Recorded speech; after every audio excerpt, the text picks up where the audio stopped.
అన్న ఎందుకన్నా ఈ నెత్తికి గుడ్డ కట్టుకున్నావు? అరే మొన్నటిదాకా సూపర్ సిక్స్ ఎక్కడా అని చెప్పి ప్రశ్నించి అవన్నీ వైరల్ చేశా. ఇప్పుడు నాకు వైరల్ ఫీవర్ వచ్చేలా ఉందిరా.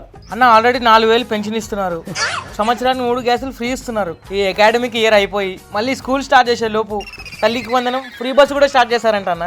ఆడవాళ్ళందరికి గ్యాస్ ఇచ్చేసి ఇప్పుడు ఫ్రీ బస్సు కూడా ఇచ్చేస్తే ఈ గవర్నమెంట్ ఎలా ప్రశ్నించాలరా?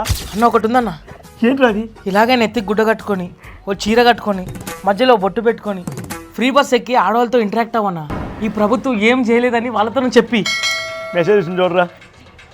హే పేటిఎం 5 రూపీస్. పర్ఫెక్ట్ టైంలో పర్ఫెక్ట్ థాట్ ఇచ్చినందుకు పేటిఎం 5 రూపీస్. దేవుడా 5 రూపాయలు ఇచ్చినందుకు ఈ 5 సంవత్సరాలే కాదు వచ్చే 5 సంవత్సరాలు కూడా మా అన్న ఇలాగే ఉండాలని ఆశీర్వాదించు దేవుడా. అధికారం లేకుండానా? ఈ 5 సంవత్సరాలు వీళ్ళందరూ పిలిచి నన్ను పోవట్లే కదా అసెంబ్లీకి. నేను పోనురా, నేను అసెంబ్లీకి పోను. నెక్స్ట్ 5 years కూడా నువ్వు పోవాలనుకున్నా కూడా పోలేవన్న అసెంబ్లీకి. ఎందుకురా?